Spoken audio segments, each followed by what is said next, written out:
Ya baik betul dia lu ada ya aku makhluk Allah yang pu ya tu makhluk Allah. Betul?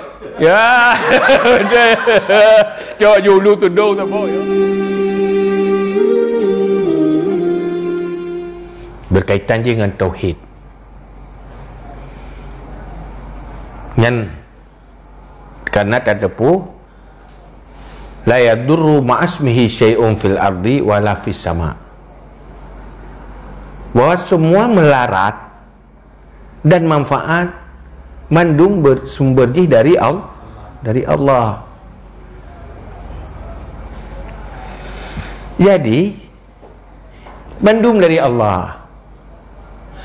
Maka persoalan corona yang makhluk Allah sih. Tetapi di dalam menghadapi makhluk Allah, Allah punya cara tersendiri.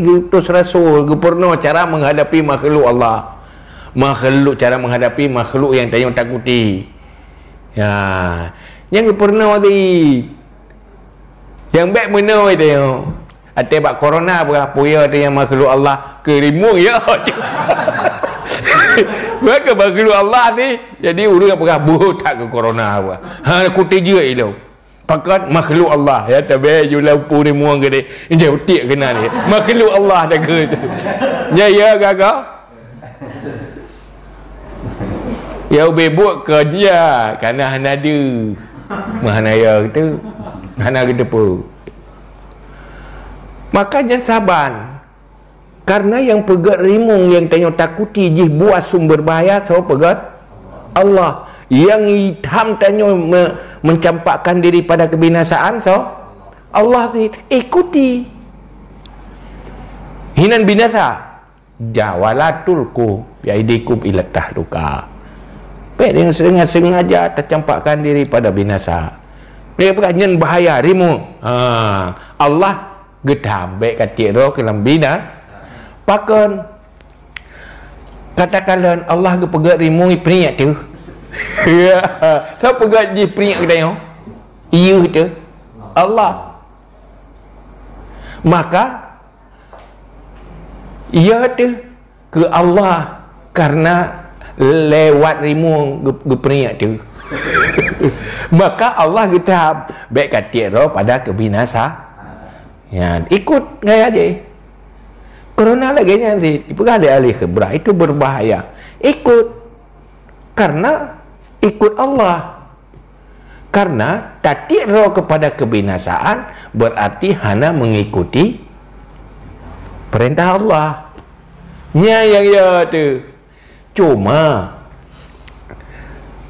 Allah lagi pegat dalam dunianya tawakalnya nangan asbab na bighairil asbab. Na tawakal bil asbab, na tawakal bi ghairil asbab. Maka gedanya takalan roh tu pat makam gepeduk tanya oleh Allah. Menyo Allah gepeduk tanya bak makam asbab, maka tatamang nam asbab. Menyo Allah ka gepeduk tanya bak makam kan asbab, maka cara terhadapi bersikap bi ghairil asbab. Nah orang igajan han mati gah nak pajah hubu bulan-bulan. Ate ge minta abu, si hana abu. Hang ge minta makanan, si hana makanan. Leh nyanda tapi hana mati. Oleh yang tegaga. Rupa ji tegaga nyan ne pegat le Allah tanpa sebab. Nyan ge nyan hana payah le yang minta makanan.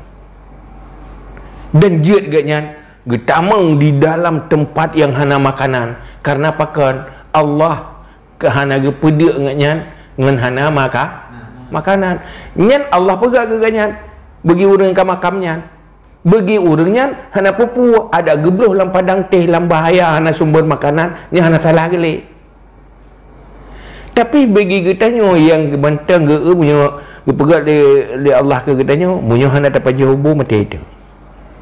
Mula dapat jual racun kemah tu. Yang berarti Allah manteng gepegat racun yang sebab bagi bahaya dia.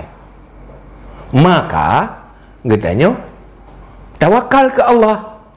Tetapi tawakal bil asbab untuk persehat roh berselamat baik pajuh baik pajuh racun. Karena atranyan mandum ata Allah pegat. Faham? Jadi tayo meno nyen coronanya tak pegat? Allah. Yang mati dengan coronanya tak tergedi? Allah. Wate tahindari dari coronanya, tahindari dari penejian Allah. Tayo? Pakan tahindari karena gayu oleh Allah. Gayu oleh Allah karena Allah gayu. Seandainya hina Quran, tu pegah. Atena corona hanjit dia pun blow baju kenan. Nyampai blow. Bom. Jadi hana bertentangan dengan akidah daya ini. Ya baik betul dia lu ada ya aku makhluk Allah yang pu ya tu makhluk Allah. Betul? Ya. Betul. Cok dulu tu do tu boy ya makhluk Allah. Ya makhluk Allah. Ya dia. Tu ni cok pu macam dia makhluk Allah. Ada ni nyata dan binasa. Allah katakanlah saya icoh lulu sudung mati nyan wala tulqu biaidikum ilat dahluka. Cari sebab selamat. Karena itu perintah Allah. Tetapi punya Allah kena binasa ada tak cari selamat tak tetap binasa. Ji akidah. Cara ikuti sunnatullah. Boom.